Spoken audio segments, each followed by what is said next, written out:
E Lula enviou uma carta ao Papa Francisco descrevendo, do seu ponto de vista, o atual cenário político no Brasil. A correspondência deve ser entregue pelo vereador de São Paulo, Eduardo Suplicy. Em vídeo publicado nas redes sociais, Suplicy descreve o conteúdo do documento, onde o petista diz que um eventual segundo turno seria um risco e, sem provas, disse haver chance de risco de um suposto golpe de Estado. Lula ainda chama Francisco de amigo, agradeceu a carta que recebeu do pontífice enquanto estava preso e afirmou que seu vice na chapa, Geraldo Alckmin, é um homem íntegro e religioso.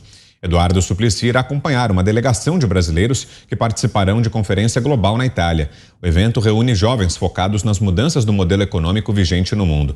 Ele aproveitará então a ocasião para entregar a carta. Zé.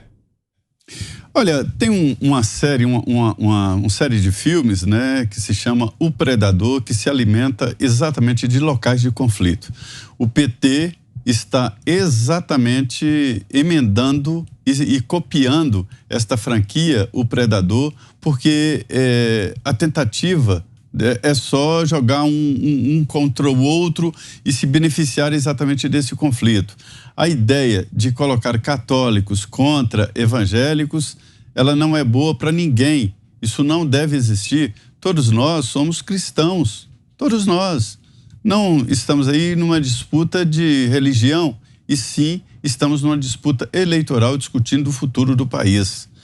Esta carta ao Papa, na verdade, precede de conversas aqui internamente no Brasil, numa tentativa de fazer com que bispos e o clero da Igreja Católica, né, apoiem integralmente o PT e faça ali um contraponto aos altos índices de apoio do presidente Jair Bolsonaro entre os cristãos evangélicos. Não há como definir isso. A própria legislação eleitoral proíbe que se use púlpito, que se use igreja para fazer campanha eleitoral. O próprio ex-presidente Lula já fez discurso dizendo que não se pode levar a religião para a política. Chamar o Papa, chamar o Santo Padre, a Igreja Católica, para uma disputa eleitoral mundana e uma disputa tensa como essa que está aí, é, no mínimo, uma ignorância psicológica. E vou te dizer, esse tipo de debate é tradicional de jogar classe contra classe. É patrão contra empregado, negros contra brancos, homossexuais contra heterossexuais. E esta é uma estratégia perigosa, é colocar fogo no mundo, né? Diga, Schelp. Pois é, né? A gente pode lembrar também que em 2019, né, o próprio Papa já havia colocado o dedo na política brasileira, porque naquela ocasião, né, quando o Lula ainda estava preso, o Papa enviou uma carta, né, para Lula.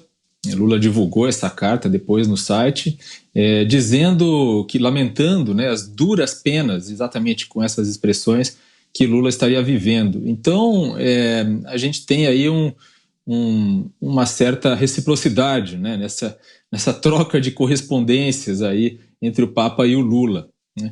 Então é natural que Lula se sinta à vontade para mandar uma carta para o Papa, colocando o Papa de novo no jogo político brasileiro. Tem uma frase aí dessa carta que achei interessante, que é a seguinte, essa carta de Lula para o Papa. Ele diz que temos todos os riscos de um eventual segundo turno e depois a necessidade, em caso de vitória, de assegurar nossa posse.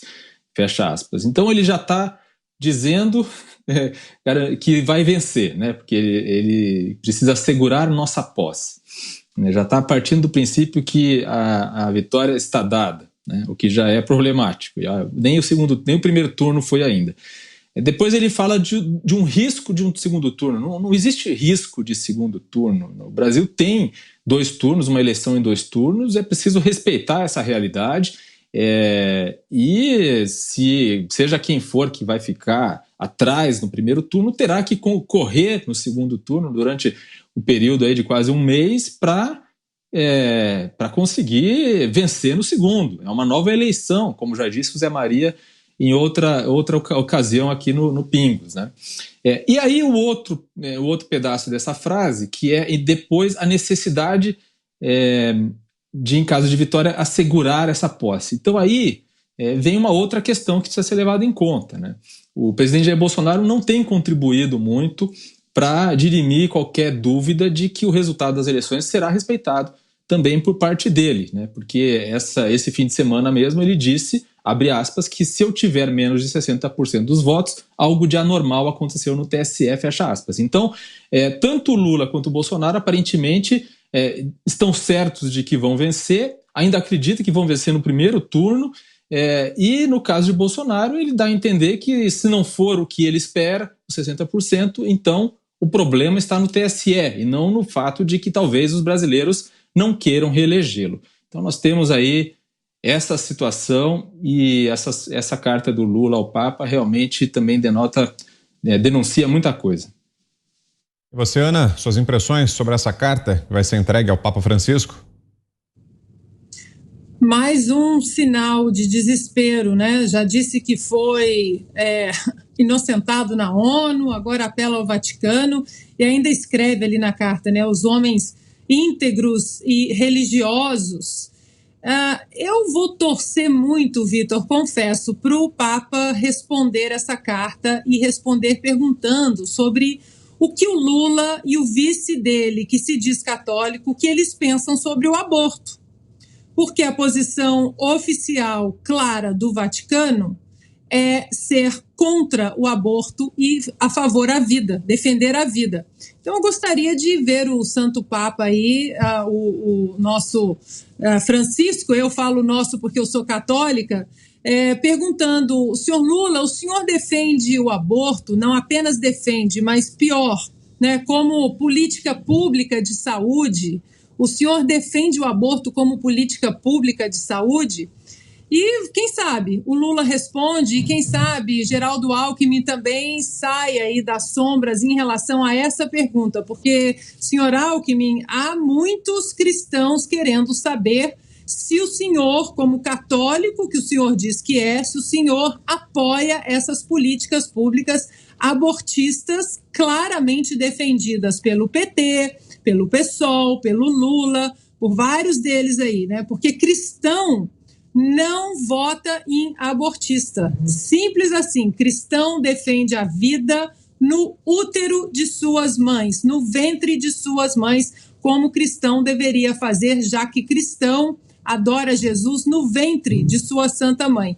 E o Papa, eu disse Santo Papa, mas Santo Papa é João Paulo II, esse sim, um Papa que honrou o seu posto de líder da nossa igreja, mas o Papa Francisco, o atual Papa Francisco, precisa tocar nesse assunto, já que saem fotos apertando a mão, quer entrar aí na política, como já colocou o dedo na política brasileira em 2019, ele precisa fazer essa pergunta para o Lula. Você, Mota? Olha, depois que eu vi o Fernando Haddad e a sua vice, a deputada comunista Manuela Dávila, comungando na campanha de 2018, nada me surpreende. Eu tenho que dizer, eu gostava muito do Papa João Paulo II. João Paulo II, junto com Margaret Thatcher e Ronald Reagan, presidente dos Estados Unidos na época, derrotaram o comunismo na Europa. Foram eles que acabaram com o Muro de Berlim e com a antiga União Soviética. João Paulo II veio da Polônia. Um dos seus aliados era o líder sindical Lech Walesa. Lech Walesa fundou um sindicato chamado Solidariedade. Lech Walesa lutava contra a ditadura comunista na Polônia. Percebam isso. Enquanto isso, aqui no Brasil, um ex-líder sindical condenado, descondenado e agora candidato a presidente, fez a sua carreira cortejando o socialismo. O mesmo socialismo combatido pelo Papa João Paulo II e por Lech Walesa. E agora esse candidato envia uma carta ao Papa. Quem sabe, depois da segunda instância da ONU, onde ele imagina que foi julgado, quem sabe ele não descobre uma terceira instância no Vaticano. Eu acho que vale lembrar aqui o que disse Stalin, o grande líder comunista, quando disseram a ele, Stalin, o Papa não está gostando dessas atrocidades que você está cometendo aqui na União Soviética. Vocês sabem o que o Stalin falou quando ele ouviu isso? O Stalin perguntou: quantos batalhões mesmo tem o Papa?